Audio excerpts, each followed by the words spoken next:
Hello everyone, welcome back to my channel. My name is Mehak. I hope you guys are all fine, and like always, I also hope that you guys are reading. Back with the book of the week that I finished. It's the second book from Amish Tripathi in the Shiva trilogy, The Secrets of the Nagas.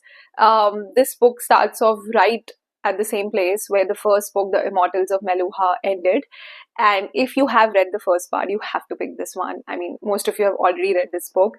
Now, this book is all about Shiva. He's finally accepted that he's the Neelkanth and he's going to bring about this change.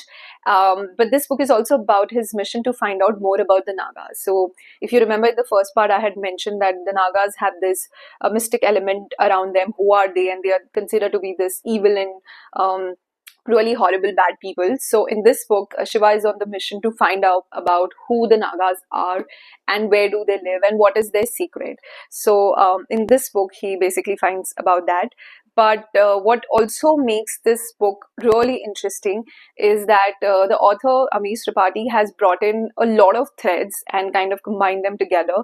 So you will read about Shiva's personal growth, you will read about political drama, you will read about family secrets, and you will also read about Shiva and Sati's relationship, how that is tested with the challenges surrounding them, but how do they overcome it and how it really deepens their relationship. I want to share a lot about this book, but I had one of the followers, I'm not sure if he's a follower, but he mentioned on one of my videos that he came for the review and not for the spoilers.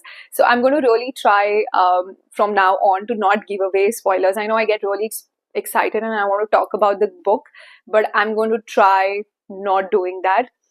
So I think all I'll say that in this book, Shiva goes beyond the Meluhan kingdom and he travels across and beyond to find out more about the Nagas. There's so many characters introduced in this book.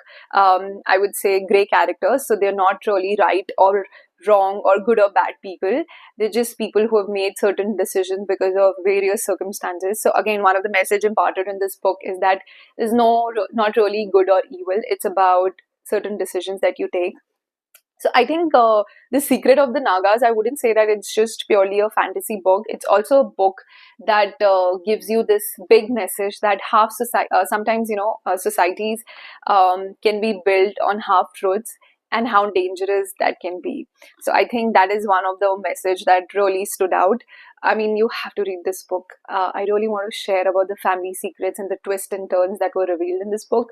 But yeah, I'm sure many of you have already share that same excitement. So I would just say that this book is not about I mean, it wasn't boring at all. It really builds on the first part.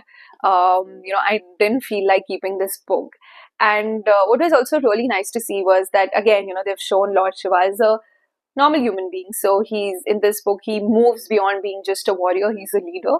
So you see him with all his confusions and troubles and anger and frustration and resentment and everything else. So just like a normal human being, you see him going through all those emotions, and he really comes through, in this book. And you also see him, his and Sati's relationship deepening. So that was also very interesting to read about.